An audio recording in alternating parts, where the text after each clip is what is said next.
据印度论坛报网站报道称，印度在边境局势紧张之际，内政部已经批准在印度边境线上再建47个哨所，并且要购买更多的特殊服装和高海拔地区的设备，还会为边境建设一条优先的边境道路，同时在边境增加一个指定边境保护部队。据了解，目前印度在边境驻扎的有将近20万人，这么多人的衣食住可都是问题，印度的后勤能够跟上来吗？要知道，从拉达克地区进入冬季以来，印度好像就没有什么时候不出岔子的，不是这边漏就是那边漏，简直就像是个筛子一样。首先就服装来说，高原冬季温度在-40°C以下，那保暖设备必不可少。可是印度目前只有2个动作，一个是最开始购买了3万套装备，分给了最上面的士兵，后面的全都没有。再一个是前几天从美国紧急购买了一批装备，但是没有披露数量，但是想来也不会太多，之后就毫无动静，再也没听过印度要买什么保暖装备了。倒是听说印度直接放弃购买保暖装备，原因是太贵。其次是食物，大雪封山，运输极为困难。印度还有高官直接对媒体爆料称，前线后勤十分充足，但是随即就有士兵拍视频啃砖头打脸。后来印度费用不够，运输能力还不足，就想了个办法，开始研究在暖棚里种菜。这么一听是不是还好？但是很可惜，种的不是菜，是枸杞、草籽。不过到现在好像还没听说这件事情做成功了，反正后来也是没了消息。那印度士兵是不是吃饱了，还是个问号。再一个就是住了，冬天需要取暖，特别是高原那么低的温度，取暖更是重中之重。就在刚进入冬季时，印度军队中就爆出士兵冻死的情况，那个时候才几万士兵，如今都20万了，而且气温还会越来越低。如今印度还想在边境设立47个哨所，再增加一个部队，印度的后勤真的能保障吗？之前20万士兵的后勤都不一定解决了，再继续增加，印度可就算是拿士兵的性命在开玩笑了。要知道，印度财政今年一直都是赤字，而且印度军队后勤就从没好过。相反，中国的后勤就十分及时了，什么保温方舱、保温菜窖全都有，一批一批的保暖装备更是陆续送往前线，还可以随便挑选自己搭配，想要出什么任务都有对应的装备使用，绝对保证前线战士的后勤需求。所以印度还在挣扎什么呢？早点放弃不舒服吗？据三太湖网10月26号发布的报道中，就截取了一部分美版知乎上的国际网友对此消息的评论，其中大部分人罕见达成一致，对中国崛起是十分看好的，认为这是好事儿，并且这对大多数亚洲国家来说都是好消息。但也有人表示，这可能对于印度来说并不是一个好消息。首先，从大体上来说，在亚洲地区有很多国家，有和中国交好的，有和中国关系不是那么好的，各种各样的都有。其中交好的自然希望中国好，就像是抱团取暖一样，那么利益是一致的，这自然就是好消息了。一些和中国关系不好的，自然就是利益不同，那么肯定是个坏消息。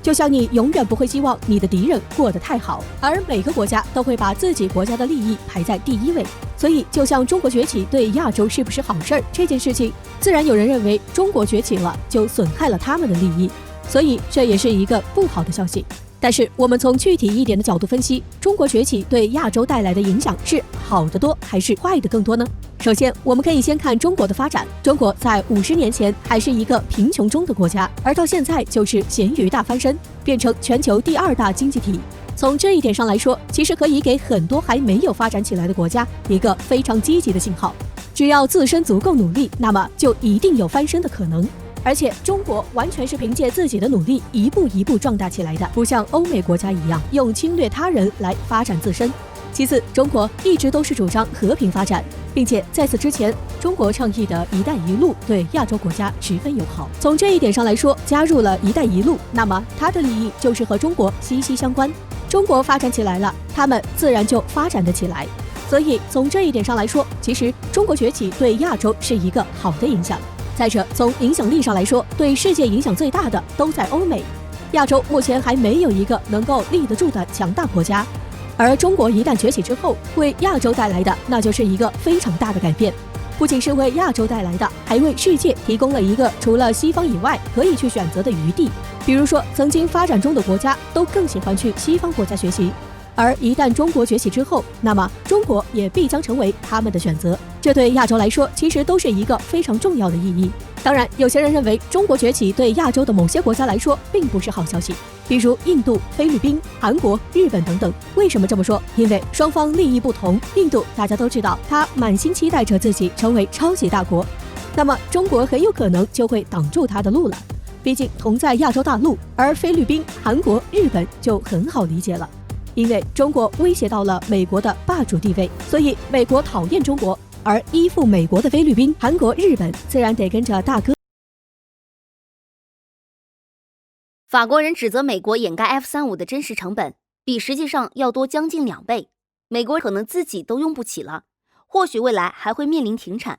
据法新社近日发布的一篇文章指出，近些年美国媒体上充斥了 F-35战机价格下降的消息，美军在问国会要预算时，常常会使用误导性的说法误导美国国会，比如 F-35成本下降，可以多装备几架了，甚至在一次谈判中通过故事将 F-35的成本定为5740万美元，刻画了一个特别乐观的预测。但是实际上 F-35的成本比这要多将近2倍。而在成本上涨的同时，美国开始在裁减 F-35的采购量，未来或许将会面临停产。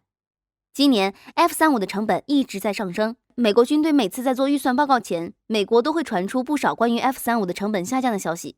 但是在最后永远都会在最终合作的合同中暴露出来。就比如美国卖给瑞士的 F-35战机合作中，瑞士购买的40架战机总价值在 65.8 亿美元，单价在 1.645 亿美元。当然可能说美国自己买的要便宜很多，但是美国自己用的是加强版，价格差也在那里。而美国在关于 F-35采购预算文件中描述了空军将在2021年采购飞机的花费，其中每架战机标价为7790万美元，但实际上每架飞机需要 1.103 亿美元，并且随着购买飞机得到升级，这个数字将会持续上升。所以也许不久之后，美国可能自己也用不起 F-35了。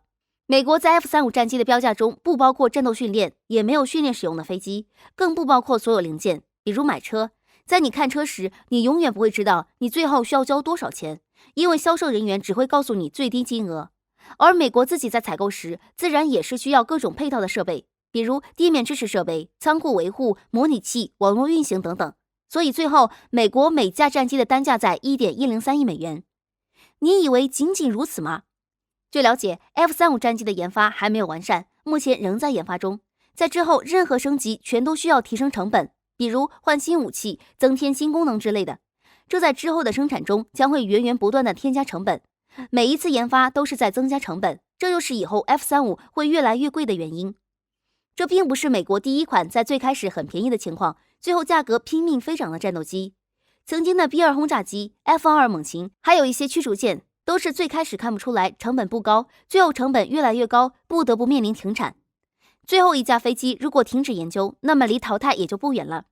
但是如果不停止研究，那么研发成本的上升也同样面临停产的风险。所以从目前的 F-35的成本上来看，也许就离停产不远了。所以其实这也算是一个自然而然的过程，每一种型号的飞机都会有此一天。据美国国安委官推10月23日晚消息报道，22日，国家安全顾问罗伯特·奥布莱恩致电美属萨摩亚州州长，讨论有关北太平洋岛屿安全与繁荣的有关行动。起因为美国海岸禁卫队近2月完成2020北太平洋警卫队行动，意在查处非法公海捕捞行为。这是个多国联合行动，执行单位包括中俄日南美等太平洋沿岸国，但这份警卫队报告显然把矛头对准了中国渔船。报告强调，中国必须对其远钓队进行更负责的控制，以确保国际规范海洋治理的合规，并允许美国从自己的近海海域资源中受益。而现在，这些远钓队正以工厂规模进行捕捞活动，这威胁到全球粮食安全，并对脆弱的沿海国造成破坏性的影响。上述报告的关键信息是，中国远钓队对萨摩亚乃至南太平洋的渔业安全造成负面影响。